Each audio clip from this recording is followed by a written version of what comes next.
Bon, ben, j'essaye avec un portrait, donc toujours avec les mêmes réglages que précédemment, supérieur à 2 mégapixels, réutilisation et modification autorisée.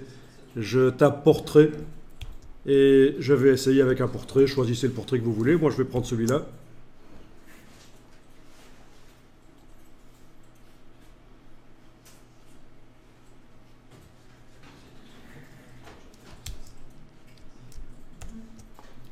Donc,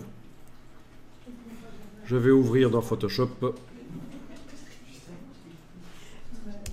Je mets un calque de type, un nouveau calque en mode incrustation, rempli de couleurs neutres. Ben voilà, il est là, il ne change rien du tout, mais maintenant je vais au pinceau dans ce calque-là, éclaircir certaines parties et en assombrir d'autres. Donc on peut faire des tests, c'est intéressant. Et zoomer en arrière éventuellement et prenez un grand pinceau pour tester différentes choses. Voilà, une fois que je pense être tombé sur quelque chose de bien, je duplique le calque, j'enlève l'œil en face du précédent et je continue à travailler sur la copie.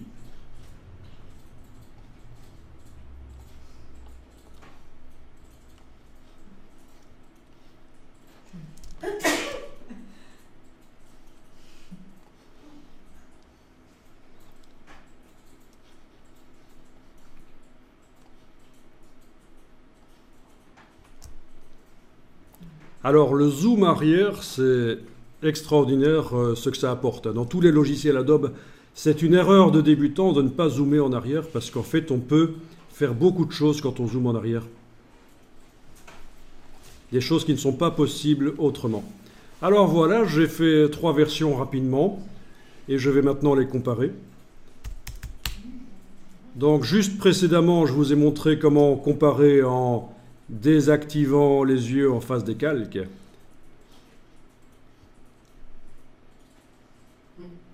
D'accord?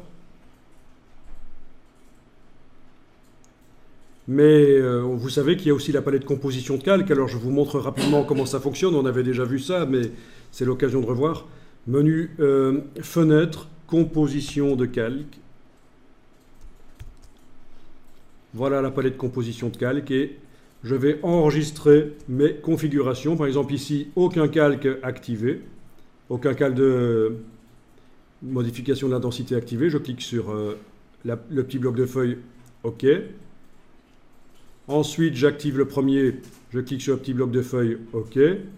Ensuite, j'active le deuxième, j'enlève le premier bloc de feuille OK. Ensuite, j'active le dernier, les deux autres ne sont pas activés, bloc de feuille OK.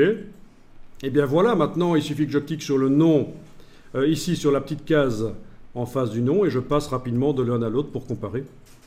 Donc sans rien, et avec des corrections que j'ai faites. Bon, c'est du truc rapide, ceci dit, la dernière est pas mal, je trouve. Mais les deux autres, c'est un peu n'importe quoi. Et donc voilà, pour comparer rapidement, on crée des compositions de calques, parce que cliquer sur les yeux dans la palette des calques, c'est pas génial. On n'arrive pas à passer rapidement de l'une à l'autre.